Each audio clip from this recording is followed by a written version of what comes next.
Hey, what's up, everybody? I'm Jason Aldean, and you're watching Taste of Country. It's time to play Wikipedia Fact or Fiction. Jason Aldean is our first victim. Have you ever played this before? I haven't. Have you ever edited, I'm excited. Have you ever edited your own Wikipedia page? I actually don't know how to do that. I wish I could sometimes, but... Well, I'll tell you, there's some stuff on there, so let's begin with some rapid-fire things. I think are all true, but hey, who knows? All right. Your full legal name, Jason Aldean Williams. Yeah, absolutely. That's, the funny thing is Williams was such a common name that, I just decided to go with my middle name, and figured nobody would have the same name as me if I went with my middle name, so that's ultimately why I use it. You were born in Macon, Georgia. Fact, born and raised in Macon, Georgia. You've released 5 albums and 16 singles for Broken Bow Records since 2005.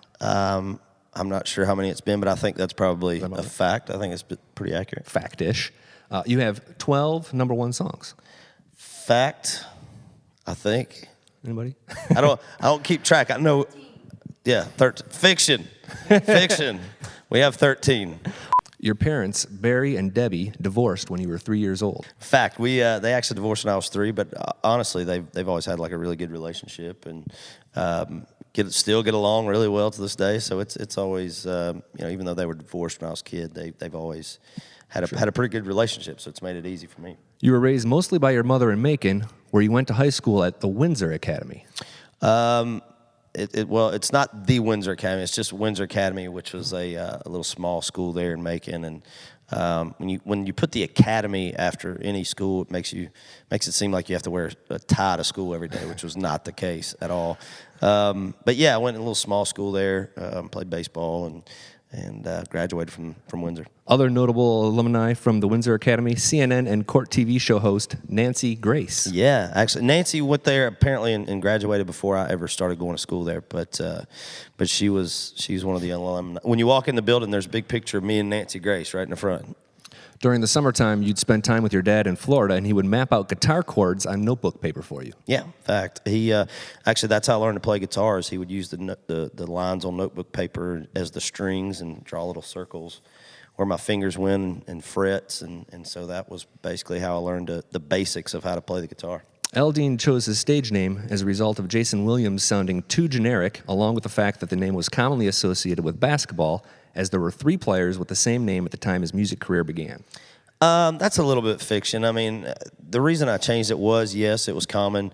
Really didn't have much to do with the fact of the basketball players. At the time, there was a guy floating around Nashville named Jason D. Williams. He was like a piano player, Jerry Lee Lewis style guy, and that was one of the biggest reasons. If I remember right, one of those basketball playing Jason Williams had a little trouble with the law as well. Yeah. Which would have been a little weird. Yeah, I don't want to get confused with that guy. Aldean has a man barn on his 1,300-acre farm, which includes televisions, a full bar, Georgia Bulldog decorations, and the farm has been dubbed Black Jack Ridge. That's a little bit fiction, too. I do have a farm called Black Jack Ridge, but the barn that they're actually talking about that was on it was actually at my old house. So it's actually 2 kind of separate things. Okay. I have a big lodge and stuff that's actually in the process right now of getting renovated and tricked out. But the farm part of it is correct. The barn being on the farm is incorrect.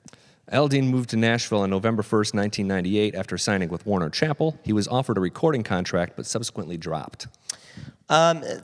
Some of that's true, some of it's not. What happened was I moved to Nashville in '98 and basically got offered in November of 1998 and basically got offered a record deal about a month later. We were supposed to get together after the holidays and talk about it, kind of put it all together, and the label that offered me the deal actually merged with another label and started having to drop some acts and really just didn't have room to sign me at that point, and so it just kind of went away. I never actually got signed. Right. Okay. I did sign a deal with Capitol Records a few years later and did get dropped from Capitol, but that actually happened a few years later. Well, that was my next one. Dropped in 2000 for postponing recording sessions repeatedly.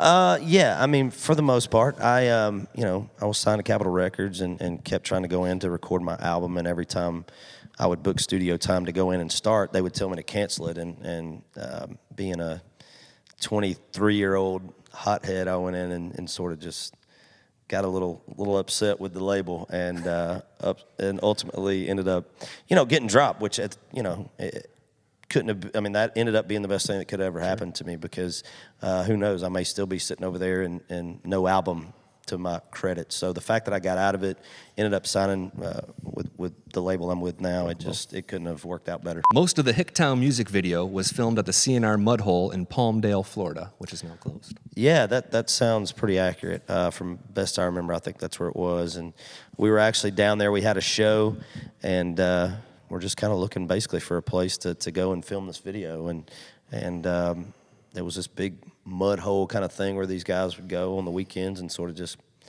have fun with their trucks. So I go to sleep on my bus at night, and I wake up, and there is hundreds of trucks out there. We had kind of spread the word we were shooting a video.